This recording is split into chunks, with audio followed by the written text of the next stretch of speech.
सो बच्चों back to back आपको social science की एमसीक्यू सीरीज देखने को मिलनी है और आज हम अपना ज्योग्राफी का first lesson resources and development के most important multiple choice question को कवर करने वाले हैं और इसके बाद आपको नेक्स्ट चैप्टर के भी जल्द ही देखने को मिलेंगे। तो आपके एग्जाम से पहले सारी चीज़ें आपको कंटेंट एमसीक्यू प्लस आने वाले टाइम में क्वेश्चन आंसर सीरीज सारा एक कंप्लीट पैकेज देखने को मिलने वाला है। तो ऐसे कनेक्ट रहिएगा और अपनी लर्निंग को काफ़ी अच्छा करते रहिएगा। तो चलिए फिर आज की इस वीडियो को हम बिना किसी देरी के साथ शुरू करते हैं।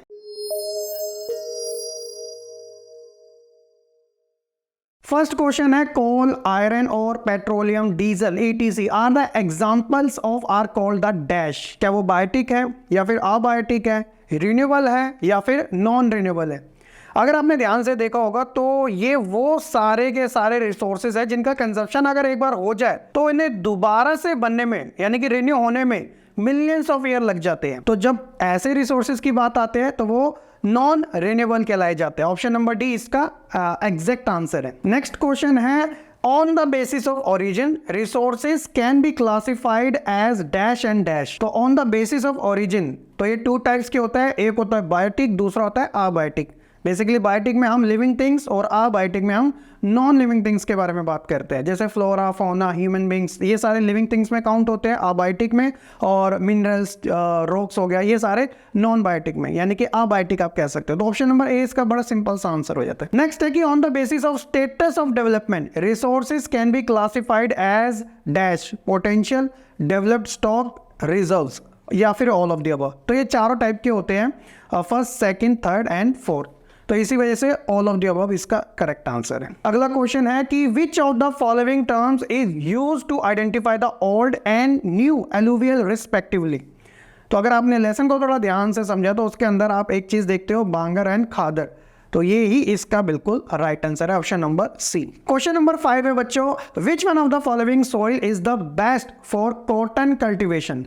यानी कि कपास की बात हो रही है तो कौन सी सॉइल सबसे बेस्ट मानी जाती है। अगर आपने ब्लैक सॉइल के बारे में पढ़ा होगा तो उसे ब्लैक कॉटन सॉइल के नाम से भी जाना जाता है। तो इस वजह से ये जो ऑप्शन है बिल्कुल इसका राइट है, ऑप्शन नंबर बी। नेक्स्ट है which of the following statement is true. तो सच की बात हो रही है कि कौन से स्टेटमेंट है। ऑप्शन नंबर ए बताता है कि abiotic resources are obtain from the biosphere and have life such as human beings, flora and fauna. ये थोड़ा सा अजीब सा लग रहा है। अबायोटिक रिसोर्सेज की जगह ये तो बायोटिक रिसोर्सेज के बारे में बात होनी चाहिए थी, लेकिन ये तो गलत हो जाती है। Biotic resources are all those thing that are composed of non living things like rocks and metals. तो ये बायोटिक में नहीं है तो अबायोटिक में आता, तो इस वजह से ये भी गलत हो जाते हैं। तो इस वजह से हम ट्रू तो कह नहीं सकते, तो हमारा फोर्थ ऑप्शन भी गलत हो जाता है। तो लास्ट कौन सा बचता है, ऑप्शन नंबर 3 कि ए और बी दोनों ही ऑप्शन क्या है, गलत है। तो अगर आप सारे ऑड्स कट कर दोगे तो आपका आंसर वैसे भी निकल जाता है। क्वेश्चन नंबर 7 है minerals and fossil fuels are examples of non renewable resources which take dash for their formation. तो ये वही बात आ गई है, पेट्रोलियम भी इसके अंदर ऐड कर दो, डीजल भी इसके अंदर ऐड कर दो। तो ये सारे वो रिसोर्सेज होते हैं जिनका एक बार कंजप्शन हो जाए तो रिन्यू होने में ये बहुत ज़्यादा टाइम लगा देते हैं। तो वही पूछा जा रहा है कि कितना टाइम लगा देते हैं। तो आप कह सकते हो मिलियंस ऑफ ईयर। तो 1 मिलियन होता है 10 lakhs। तो इससे आप आइडिया लगा सकते हो। क्वेश्चन नंबर 8 है how much percentage of forest area in the country according to the national forest policy. तो नेशनल फॉरेस्ट पॉलिसी NFP के अकॉर्डिंग कितना होना चाहिए किसी भी कंट्री के अंदर फॉरेस्ट वाला परसेंटेज। तो 33% होना चाहिए। जब मैं आपको चैप्टर में इंडिया के केस के बारे में बता रहा था तो ये अभी भी क्राइटेरिया हमारा फुलफिल नहीं हो रहा, क्योंकि अभी भी हम 23% के समथिंग ही है। और ये क्यों करना चाहिए, क्योंकि एनवायरनमेंट काफ़ी ठीक रहता है, इसलिए अक्सर कहा जाता है एफोरेस्टेशन यानी कि ज़्यादा से ज़्यादा पेड़ लगाए जाए ताकि हमारा इकोलॉजिकल सिस्टम काफ़ी अच्छे से काम करता रहे। क्वेश्चन नंबर 9 है which type of soil develops due to high temperature and evaporation. तो अगर आपने टाइप्स ऑफ सॉइल के बारे में सारी सॉइल को कवर कर रखा है तो आप आराम से इसका आइडिया लगा सकते हो। वो एरिड सॉइल के बारे में बात हो रही है। सपोज दैट कि अगर एग्जाम में एरिड ऑप्शन में ही ना हो और आप तो 101% श्योर हो कि ये तो हाई टेम्परेचर एंड इवेपोरेशन के थ्रू डेवलप्स की जाती है, तो आप क्या करोगे। तो इसका एक सिमिलर नेम भी है, तो इसको ज़रा ध्यान रखना, वो है डेजर्ट सॉइल। अब बात जब डेजर्ट की आ ही गई है तो ज़्यादातर ये सॉइल हमें कहाँ देखने को मिलेगी, राजस्थान के अंदर। ठीक है, क्वेश्चन नंबर 10 है which one of the following resources can B acquired by the nation. तो वो सभी रिसोर्सेज जो कि नेशन के अंडर में होते हैं तो वो नेशनल रिसोर्सेज से कहलाए जाते हैं, फिर चाहे इसके अंदर इंडिविजुअल हो या फिर कम्युनिटी वाले क्यों ना हो। ठीक है, अगला है कि dash are the resources that are surveyed and their quality and quantity have been determined for utilisation. तो वो कौन से रिसोर्सेज कहलाए जाते हैं। हम नाम से पता चल रहा है कि हमने सर्वे भी कर लिया, उस रिसोर्स की हमने क्वालिटी क्वांटिटी के बारे में भी अच्छे तरीके से डिटरमाइन कर लिया और हम उसका यूज़ भी कर रहे हैं। तो ये रिसोर्सेज बड़े सिंपल से बात हो जाती है, वो डेवलप्ड रिसोर्सेज होते हैं, यानी कि जो एक बार बन चुके हैं और सोसाइटी में एक्सेप्टेबल है, लोग उनका यूज़ कर रहे हैं। आप आसपास देखोगे तो वो सारी रिसोर्सेज जो है वो डेवलप्ड ही है। क्वेश्चन नंबर 12 है dash are the subset of the dash which can be put into use with the help of existing technical know-how but their use has not been started। तो ये कौन से resources के बारे में बात हो रही है, reserve develop resources, stock reserve develop resources stock, या फिर रिजर्व एंड स्टॉक। जो रिसोर्सेज होते हैं उनके बारे में तो हमने अच्छे से कवर कर लिया था कि पोटेंशियल रिसोर्सेज वो होते हैं जिनके अंदर क्षमता है कि उनका हम यूज़ कर सकते हैं, अभी हम कर नहीं रहे हैं क्योंकि थोड़ा बहुत वो काफ़ी कॉस्टली हमें पड़ते हैं, जैसे wind energy, solar energy, Gujarat, Rajasthan के बारे में मैंने आपको बताया था। और डेवलप के बारे में जिनकी क्वालिटी क्वांटिटी सब कुछ एक तरीके से उनका सर्वे हो चुका है। लेकिन बात आती है इनकी जिनकी आप कह सकते हो कि अभी इनका हमने यूज़ ही नहीं किया, या हो सकता है कि इनके बारे में अभी इतनी नॉलेज हमारे पास नहीं है, मतलब वो टेक्नोलॉजी अभी हमारे पास अवेलेबल नहीं है, तो वो खास तौर पे रिजर्व एंड स्टॉक रिसोर्सेज कहलाए जाते हैं। ऑप्शन नंबर डी इसका राइट आंसर है। इन जून 1992 more than 100 heads of state met in dash in the Brazil for the first international earth summit। तो इस समिट को किस नाम से जाना जाता है, तो बेसिकली क्या था कि जो ब्राज़ील की पहले कैपिटल थी रियो डी जेनेरियो, तो यहीं पर ही हमें ये समिट देखने को मिला था। इसे रियो समिट के नाम से भी जाना जाता है, तो ज़रा ध्यान रखिएगा। ठीक है, बेसिकली अर्थ समिट का मतलब यही था कि हम एनवायरनमेंट प्रोटेक्शन को लेकर बात कर रहे हैं इसमें। नेक्स्ट है the Rio convention endorse the global forest principle and adopted dash for achieving sustainable development in the 21st century. तो हमने एजेंडा कौन सा एडॉप्ट किया था, 20, 21, 19 या फिर 22। तो इसका राइट आंसर है एजेंडा 21।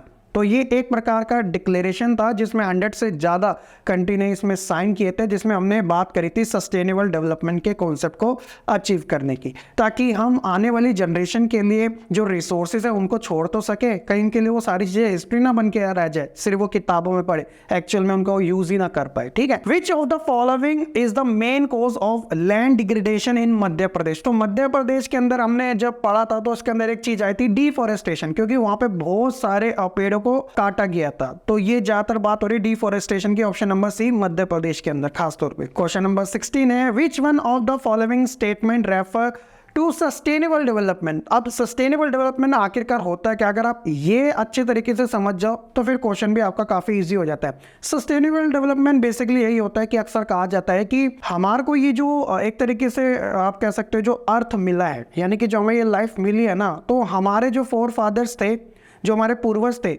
उनसे एक तरीके से हमने उधार लिए, बोरो करिए, और आने वाले टाइम यानी कि जो हमारी फ्यूचर जनरेशन है उन्हें हमें वापस भी देनी है। तो उसे हम सस्टेनेबल डेवलपमेंट के कॉन्सेप्ट में ऐड कर सकते हैं कि हम रिसोर्सेज का प्रेजेंट टाइम में ऐसे यूज़ करें कि आने वाली जनरेशन के लिए वो चीज़ें सारी अवेलेबल हो सके, यानी कि हम डिस्ट्रॉय ज़्यादा ना करें। Development should take place without damaging the environment. तो ये सस्टेनेबल डेवलपमेंट की ही बात की जाती है। अगर एनवायरनमेंट डैमेज होता चले जाएगा तो आप कह सकते हो रिसोर्सेज की कमी होती रहेगी, और वो कमी आपको आने वाली जनरेशन में ज़्यादा देखने को मिलेगी कि उनको वो चीज़ मिल ही नहीं पा रही। प्रेजेंट जनरेशन ने नहीं सारा खराब कर दिया। और सो गया बच्चे से समझ चुके होंगे। क्वेश्चन नंबर 17 है कि the state of Jharkhand, Chhattisgarh and Madhya Pradesh are rich in minerals. इन सभी स्टेट में मिनरल्स आपको अच्छे खासे देखने को मिलते हैं, बट यहाँ पे एक चीज की बात हो रही है एंड डैश डिपॉजिट। तो वो किस चीज की बात हो रही है, गोल्ड, सिल्वर, सिलिकॉन या फिर कोल, तो वो कोयले की बात हो रही है, यानी कि ऑप्शन नंबर 8। क्वेश्चन नंबर 18 है the state of Rajasthan is very well endowed with the solar and dash energy but lakhs water resources. हमने जब एक तरीके से स्टेट्स के बारे में बात करी थी तो वहाँ पे रिसोर्सेज जो थे इक्वल तरीके से डिस्ट्रीब्यूटेड नहीं है। जैसे मैंने आपको अरुणाचल प्रदेश का एग्जांपल बताया था कि वहाँ पे वाटर रिसोर्सेज आपको अच्छे खासे देखने को मिल जाएंगे, रिच है उसमें वो, लेकिन वहाँ पे इंफ्रा जो स्ट्रक्चर है उसकी कमी देखने को मिलती है। जब मैंने राजस्थान के केस के बारे में बताया था तो उसमें हमने जाना था कि यहाँ पे वाटर रिसोर्सेज की कमी देखने को मिलती है, लेकिन सोलर एनर्जी, विंड एनर्जी जैसे जो रिन्यूएबल रिसोर्सेज है ये आपको अच्छी खासी क्वांटिटी में देखने को मिल जाएंगे। तो ये ऑप्शन नंबर सी की ही बात हो रही है, विंड एनर्जी की। ठीक है, क्वेश्चन नंबर 19 है about dash of India's land area is plain which provides facilities for agriculture and industries. तो वहाँ पे बात हो रही है 43% की। आप देखते हो ना इंडिया में ज़्यादातर जो प्राइमरी सोर्स है वहाँ पे लोग इन्वॉल्व है एग्रीकल्चर सेक्टर के अंदर और खासतौर पे सेकेंडरी सेक्टर में इंडस्ट्रीज के अंदर। तो ये प्लेन एरिया जो है हमारे पास 43% है। क्वेश्चन नंबर 20 है land which is left without cultivation for 1 और less than 1 agricultural year is known as the. तो इसका सिंपल सा आंसर है करंट फैलो लैंड्स के बारे में बात हो रही है, जहाँ पे 1 साल या उससे भी कम खेती ना की जाए, छोड़ दी जाए उसके लिए। क्वेश्चन नंबर 21 है land which is left uncultivated for more than 5 agriculture year is known as a. तो उसे हम कहते हैं कल्चरेबल वेस्ट लैंड। हम यहाँ पे एग्रीकल्चर कर सकते हैं लेकिन हमने 5 ईयर से ज़्यादा तक यहाँ पे एग्रीकल्चर करी नहीं, इस वजह से हमने इसे कल्चरेबल वेस्ट लैंड की कैटेगरी में डाला है। क्वेश्चन नंबर 22 है dash account for 30% of total surface area of India. तो वो माउंटेन से कवर है। तो अलग अलग पढ़ी थी हमने 43, ये वाला 30 माउंटेन्स एरिया। क्वेश्चन नंबर 23 है ये फैक्ट बेस्ड वाला है। द ब्रुकलिन कमीशन रिपोर्ट जो कि पब्लिश हुई थी कब, यही आपको आइडेंटिफाई करना है। Shared idea about the sustainable development and how it could be achieved.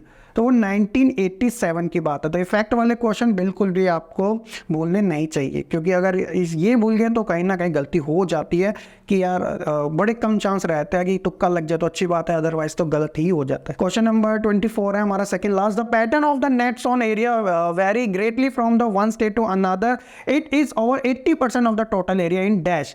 तो जब मैं आपको पढ़ा रहा था तो नेट्स ऑन एरिया के बारे में बताया था कि जो ज़्यादातर स्पेशली हरियाणा पंजाब जैसे जो स्टेट्स है यहाँ पे आपको सबसे ज़्यादा एग्रीकल्चर देखने को मिलता है। तो ये उसी की ही बात हो रही है। 80% पूरे ऑल ओवर इंडिया के अंदर 80% के समथिंग पंजाब जैसे स्टेट्स के अंदर हमें ये देखने को मिलता है जो नेट्स ऑन एरिया की कैटेगरी में आते हैं।